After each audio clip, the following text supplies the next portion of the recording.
معزز سامعین کرام، آپ سن رہے ہیں دیار اردو چینل پر ملک غلام نبی کی کتاب قصہ ایک صدی کا۔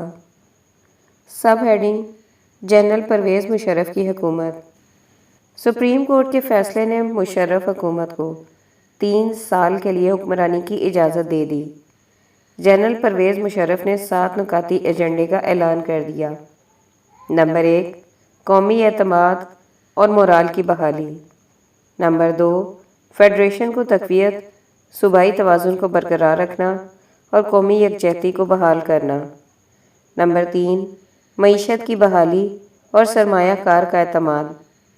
نمبر 4، لا اینڈ آرڈر کی ضمانت اور فوری انصاف کی حصولی۔ نمبر 5، حکومتی اداروں کو سیاست سے پاک کرنا۔ نمبر 6، گراس روٹ یعنی نچلی سطح تک حکومتی اختیارات کی منتقلی۔ نمبر 7، فوری اور بلا امتیاز احتساب۔ یہ امر آج بھی زیر بحث ہے کہ 4 برس کا عرصہ گزرنے کے بعد کیا مشرف اپنے 7 نکاتی ایجنڈے کے حصول میں کامیاب ہوا یا نہیں۔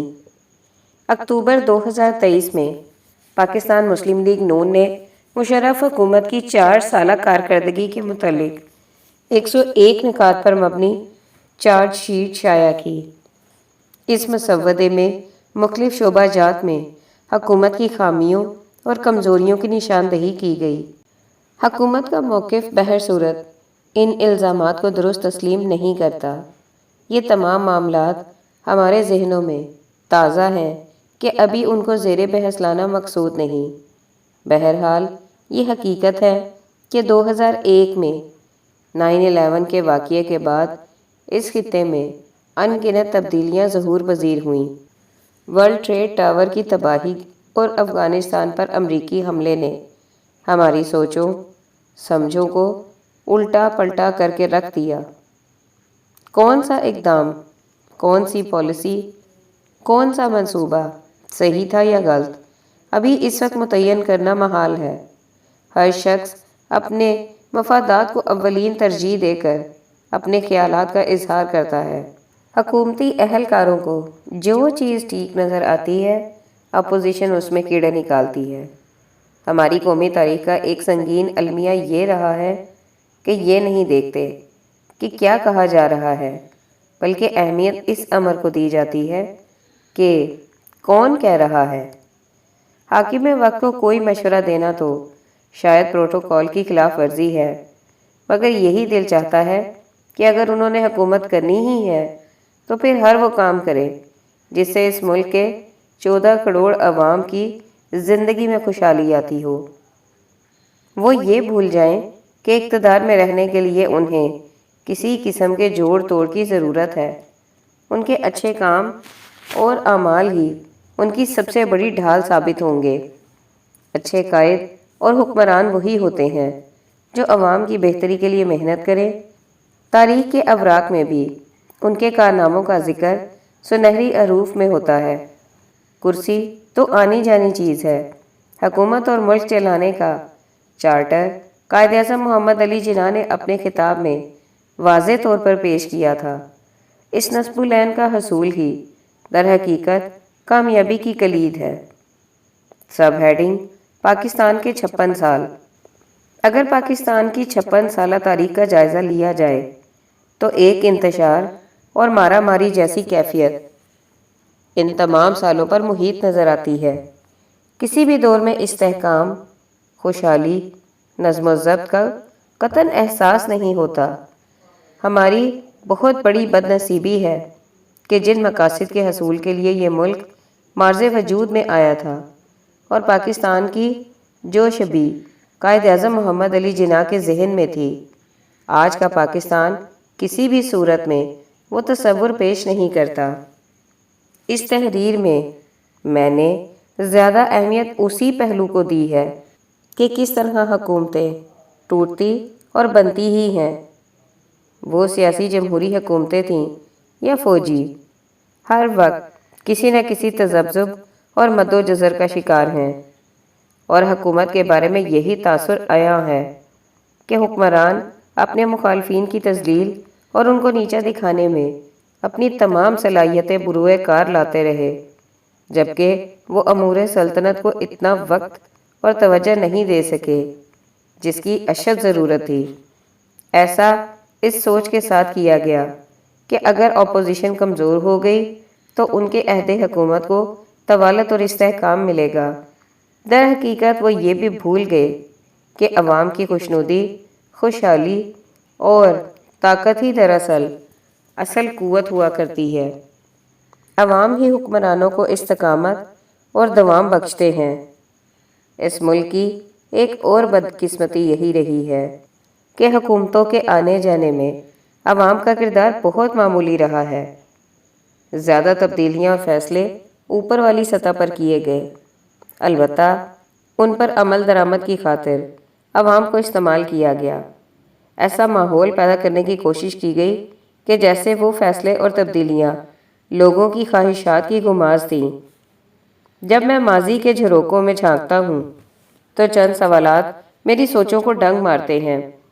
اگر ایوب خان اس ملک میں مارشل لا نافذ نہ کرتے، اور اگر کسی مجبوری کے تحت کرتے بھی، تو فوری طور پر جمہوریت کے فروغ کے پیش نظر انتخابات کا انعقاد کرتے۔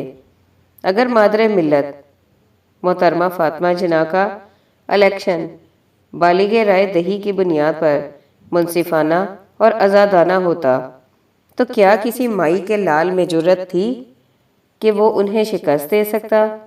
اگر جمہوری تقاضوں کو ملحوظ رکھتے ہوئے مجیب الرحمان کی عوامی لیگ کو پاکستان میں حکومت بنانے دی جاتی، اگر جنرل ضیاء الحق اس ملک پر مارشل لا مسلط نہ کرتے یا 90 روز کے اندر الیکشن کرا کے اقتدار منتخب جماعت کو سونپ دیتے، اگر ذوالفقار علی بھٹو کو ایک کمزور کیس کی بنیاد پر تختہ دار پر نہ چڑھایا جاتا، اگر کنٹرولڈ ڈیموکریسی اور فوج کی حکومتی نظام میں مداخلت کی بجائے اور مارشل لاؤں کے نفاذ کی بجائے صحیح جمہوریت کو پنپنے دیا جاتا۔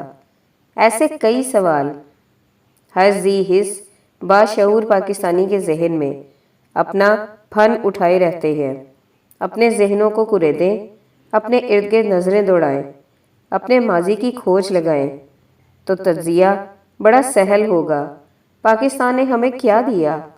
آزادی، آزاد سرزمین، بے پناہ وسائل، ترقی کے ان گنت راستے، اور ہم نے پاکستان کو کیا دیا؟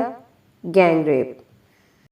جن بنیادی اصولوں کی نشاندہی قائد اعظم نے اپنے پہلے خطاب میں کی، کیا ہم نے ان پر عمل درآمد کیا؟ قانون، نظم و ضبط، رشوت، بددیانتی، چور بازاری، اقربا پروری، جانبداری، خویش پروری، فرقہ واریت، مذہبی تنازعات، انصاف، دیانت وغیرہ۔ ان تمام الفاظ کو تھوڑی دیر کے لیے، چند لمحوں کے لیے اپنے ذہن میں لائیں اور ان کے تناظر میں پاکستان کے 56 برسوں پر محیط واقعات کو اپنے تجزیے کے کینوس پر پھیلا کر دیکھیں۔ جانچیں، پرکھیں اور سوچیں کہ کیا ہمارے اعمال، ہماری حرکات، ہمارے کارنامے کسی طرح بھی ہمارے قائد، ہمارے رہنما، اس جان سے زیادہ عزیز ملک کے بانی کے اقوال و ارشادات سے مطابقت رکھتے ہیں؟ ان 56 سالوں میں حکومتیں اور اسمبلیاں کرپشن، رشوت، نظم و ضبط، بددیانتی، چور بازاری، اقربا پروری، جانبداری، خویش پروری کے الزامات کے تحت توڑی گئیں۔ فوجی حکومتیں بھی انہی الزامات کی زد میں آتی رہیں۔ قانون اور انصاف کا عالم یہ ہے کہ کسی شخص کے گھر میں چوری ہو جائے تو وہ پولیس سے رابطہ کرتے ہوئے خوفزدہ ہوتا ہے کہ پولیس والوں کو ڈاکوؤں سے بھی زیادہ خطرناک تصور کرتا ہے۔ لوگ سرعام کہتے ہیں کہ انصاف کا نشان ترازو دراصل قانون اور انصاف بیچنے والوں کا اشتہار ہے۔ فرقہ واریت اور مذہبی تنازعات کا حال یہ ہے کہ مسجدوں اور امام بارگاہوں میں لوگ مسلح افراد کے پہرے میں نماز ادا کرتے ہوئے بھی خوفزدہ آنکھوں کے ساتھ مین گیٹ کی طرف دیکھتے رہتے ہیں۔ قصہ مختصر یہ کہ میری نسل جس نے قائد اعظم محمد علی جناح کی قیادت میں یہ ملک پاکستان بنانے میں سر دھڑ کی بازی لگا دی تھی، اجتماعی کلی طور پر بری طرح فیل ہو گئی ہے۔ معذرت کے الفاظ اور آنسوؤں کے سوا میرے پاس کچھ بھی نہیں ہے۔ عظیم ملک تو کیا، ہم تو 1947 کے قائد اعظم کے انہی الفاظ کے بھنور سے بھی نہیں نکل سکے۔ ہم آج بھی زیرو پوائنٹ پر کھڑے ہیں۔ میرے بعد والی نسل اسی جدوجہد میں برسر عمل ہے کہ یہ ملک پاکستان دنیا کے عظیم ممالک میں سے ایک ملک بن جائے۔ میری دعا ہے، دلی تمنا ہے کہ ایسا ہو جائے۔ بظاہر اپنی زندگی میں ایسا ممکن ہوتا نظر نہیں آتا، لیکن امید کا دامن تو تھامے رکھنا چاہیے۔ سب ہیڈنگ: جو ملے تھے اس صدی میں۔ ان میں سے کچھ شخصیات تو ایسی عظیم ہیں کہ ان پر کئی کتابیں لکھی جا چکی ہیں، لکھی جا رہی ہیں اور لکھی جائیں گی۔ میرا بھی ان شخصیات سے کچھ تعلق رہا ہے۔ انتہائی اختصار کے ساتھ میں اس تعلق کی حد تک ہی ذکر کروں گا۔ وقت اور جگہ کی قید ان کی زندگی کے دیگر واقعات کے بیان کی اجازت نہیں دیتی۔ میری زندگی کے طویل سفر میں ان میں سے اکثر مجھے داغ مفارقت دے گئے۔ ان کے ذکر کے بغیر میری اپنی زندگی کی کہانی ادھوری رہ جائے گی۔ میری نظر میں کسی شخص کے بڑا چھوٹا ہونے میں دولت یا عہدے کا قطعاً کوئی تعلق نہیں رہا، بلکہ اس کی کسوٹی اس شخص کی ذات، اس کی صفات اور کردار ہے۔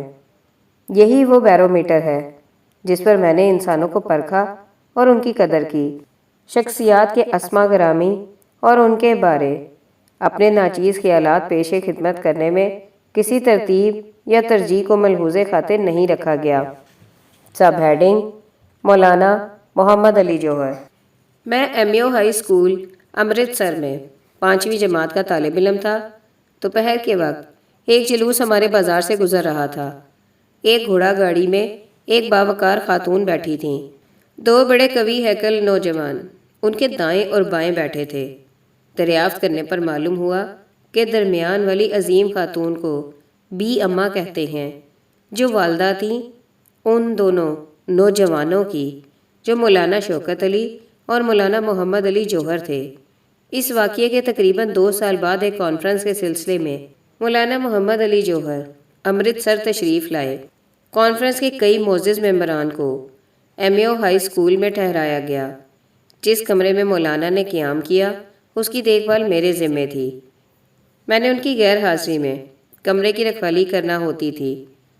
ان کے کمرے میں ان دنوں مختلف اقسام کے آم پڑے ہوتے تھے۔ وہ جب میٹنگ سے فارغ ہو کر کمرے میں آتے تو مجھ سے پوچھتے، کیا آفتاب بانا پانی سے بھر دیا ہے؟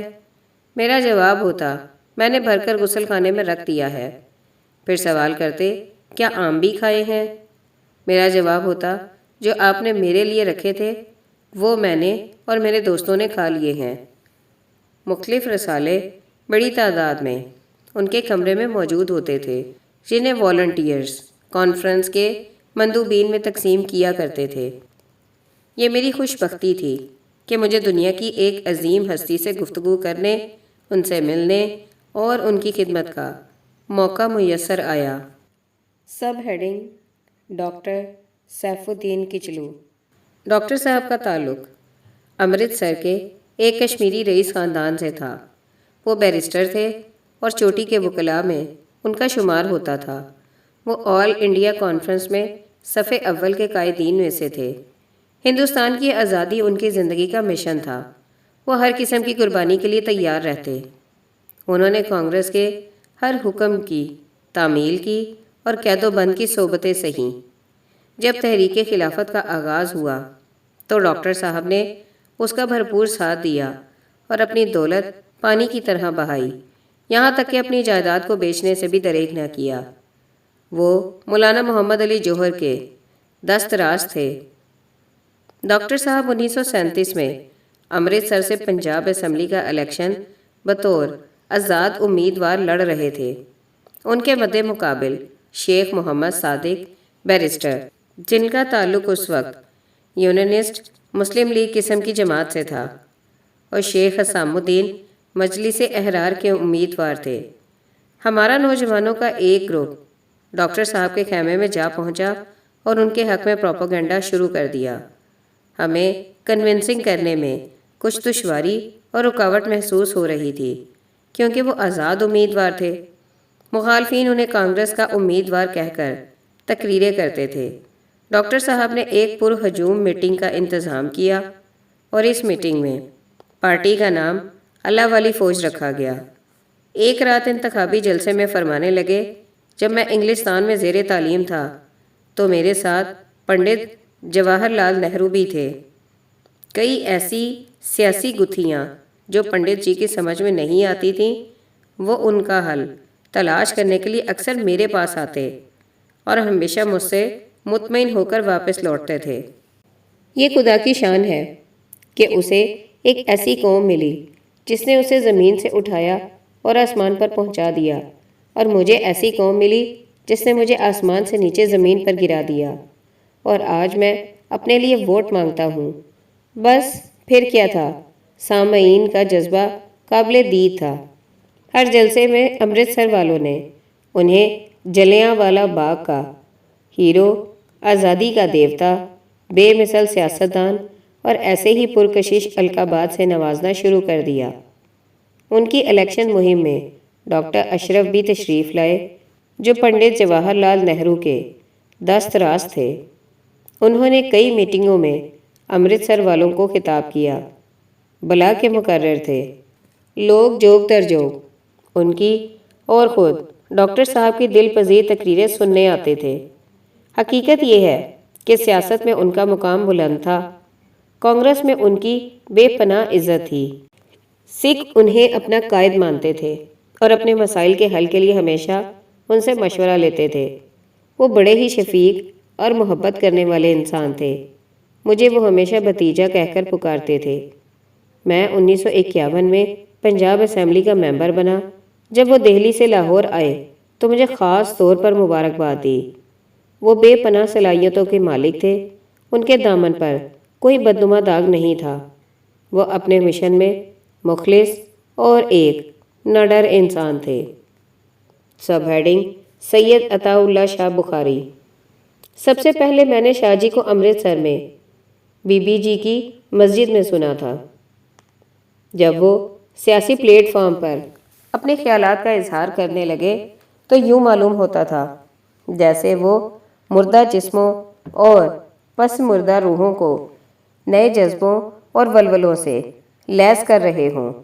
ان کے الفاظ میں ایسی شیرنی اور لذت ہوتی تھی، جی چاہتا تھا وہ بولتے جائیں اور سامعین لطف اندوز ہوتے رہیں۔ میں نے بڑے بڑے علماء، مفتیان دین اور قاریوں کو قرآن پاک کی تلاوت کرتے سنا ہے، مگر شاہ جی کی قرأت میں جو مٹھاس تھی وہ اتنی روح پرور ہوتی تھی کہ سننے والوں پر وجد کی کیفیت طاری ہو جاتی تھی۔ ان کی تلاوت میں ایسا اثر ہوتا تھا کہ اگر وہ پہاڑوں کو کہتے تم چل پڑو تو شاید ایسا ہو جاتا، اور اگر وہ دریاؤں کو کہتے کہ تم بہنا بند کر دو تو شاید وہ بھی رک جاتے۔ ایسا عظیم مقرر جسے زندگی کے ہر شعبے میں عبور حاصل تھا، اگر وہ نماز عشاء کے بعد تقریر شروع کرتے تھے تو لوگوں کے ٹھٹ کے ٹھٹ لگ جاتے۔ سنتے سنتے وہ اس قدر محو اور مست ہو جاتے تھے کہ وقت کا احساس تک نہیں ہوتا تھا، تاکہ نماز فجر کی اذان ان کے کانوں میں گونجنے لگتی اور انہیں احساس ہوتا کہ وہ ساری رات تقریر سنتے رہے ہیں۔ اللہ اللہ، ایسا عظیم انسان جو موت کی آنکھوں میں آنکھیں ڈال کر بات کیا کرتے تھے۔ میں نے جو کچھ سیکھا اور حاصل کیا، یہ سب کچھ انہی کی بدولت مجھے حاصل ہوا۔ میں نے کبھی ان کی جماعت مجلس احرار کو سیاسی طور پر تسلیم نہیں کیا تھا۔ میرا تعلق ان کی جماعت سے نہیں۔ شاہ جی امرتسر کے محلہ رنگ ریزہ میں رہائش پذیر تھے۔ جب وہ بازار میں نکلتے تو راستے میں ملک غلام حسن، جسٹس ریٹائرڈ ملک سعید حسن کے والد، جو فسادات کے دوران شہید ہوئے، سڑک کے کنارے اپنے گھر کے باہر بہت بڑے تخت پوش بچھائے ہوئے جن پر سفید چادریں بچھی ہوتی تھی اپنے دوستوں کے ساتھ بیٹھے ہوتے تھے۔ جب شاہ جی وہاں پہنچتے تو پھر ان دنوں حضرات شاہ جی اور ملک صاحب میں ایسی نوک جھوک ہوتی تھی کہ سننے والے بے حد محظوظ ہوتے تھے اور وہ محفل کشت زعفران بن جاتی تھی۔ پھر ایسا وقت بھی آیا جب شاہ جی کی کئی تقریروں کا جواب میں مسلم لیگ کے پلیٹ فارم سے دیا کرتا تھا۔ امرتسر میں شاہ جی کا کوئی ایسا جلسہ یاد نہیں جسے میں سننے کے لیے نہ پہنچا ہوں۔ ان کے اکثر جلسے مسجد خیر الدین مرحوم میں ہوا کرتے تھے۔ امرتسر میں محلہ رنگ ریزاں کے باہر سڑک کے ایک کنارے پر پانی کی 4 ٹینکیاں لگی ہوئی تھیں۔ یہ چاروں بڑی اونچی تھیں۔ ہر ٹینکی کا گھماؤ کوئی 60 گز سے کم نہیں ہوگا۔ ان کے گرد بہت بڑی فصیل تھی جو بڑی خوبصورتی سے بنائی گئی تھی۔ اسی سڑک پر ایک طرف میونسپل کمیٹی کا دفتر تھا جس میں سپرنٹنڈنٹ جو انجینئر ہوتا تھا اپنے عملے کے ساتھ ان ٹینکیوں کی دیکھ بھال کے لیے مقرر ہوتا تھا تاکہ شہریوں کو پانی کی دقت نہ ہو۔ ٹینکیاں بہت بڑے مضبوط فرش پر کھڑی تھیں۔ اس فرش پر سیر کرنے والوں کے لیے بینچوں کا انتظام بھی تھا تاکہ لوگ وہاں تفریح سے لطف اندوز ہو سکیں۔ ایک رات اس سڑک پر جو ٹینکیوں کے آگے سے جاتی ہوئی بائیں جانب جلیانوالہ باغ کو مڑ جاتی تھی اور دائیں طرف ملکہ وکٹوریہ کے بت کے سامنے سے ہوتی ہوئی ہال بازار میں داخل ہو جاتی تھی۔ مجلس احرار کا بہت بڑا جلسہ ہو رہا تھا۔ ہم بہت سے مسلم لیگی کارکن بینچوں پر بیٹھے شاہ جی کی تقریر سن رہے تھے۔ کافی رات گزر چکی تھی۔ جلسہ اپنے پورے عروج پر تھا کہ شاہ جی کی زبان سے یہ مصرع نکلا: تیری صورت سے تجھے درد آشنا سمجھا تھا میں۔ پہلا مصرع اس شعر کا اس وقت ان کے ذہن میں نہیں آ رہا تھا۔ فرمانے لگے کہ کوئی ہے جو پہلا مصرع کہہ دے۔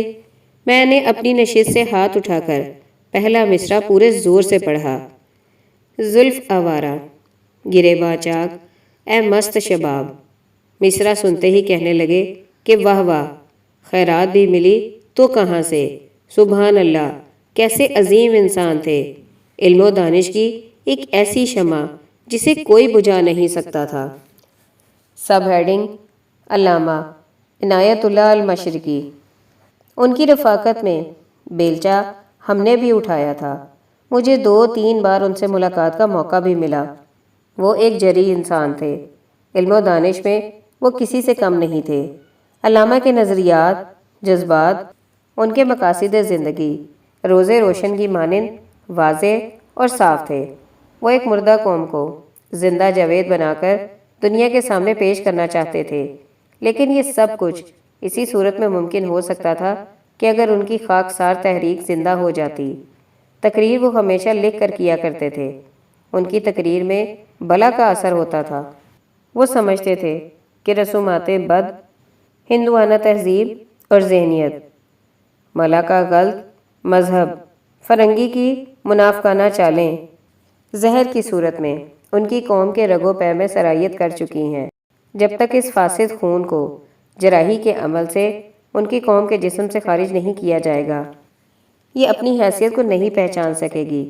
اگر اسے آزادی مل بھی جاتی ہے تو ایسی قوم آزادی کے ثمرات سے بالکل بے بہرہ رہے گی اور ایسی حرکتیں کرنے لگے گی کہ آزادی شرمندگی محسوس کرے گی، اور پھر ایسی آزادی تو غلامی سے بھی بدتر دکھائی دے گی۔ سب ہیڈنگ: شیخ صادق حسن۔ انجمن اسلامیہ امرتسر کے صدر تھے۔ وہ امرتسر مسلم لیگ کے بھی صدر تھے۔ مسلم لیگ کے کئی اجلاسوں میں ان کے خیالات اور ان کے ساتھ کام کرنے کے مواقع ملتے تھے۔ وہ خاموش طبع انسان تھے، شکل و صورت سے ڈھیلے ڈھالے دکھائی دیتے تھے، مگر ارادوں کے مضبوط اور ہر خطرے سے بے نیاز ہوتے تھے۔ وہ حقیقت میں بڑے ہی نڈر اور دلیر انسان تھے۔ ہمدردی کا جذبہ ان میں کوٹ کوٹ کر بھرا تھا۔ غریبوں کے ہمدرد اور غم خوار تھے۔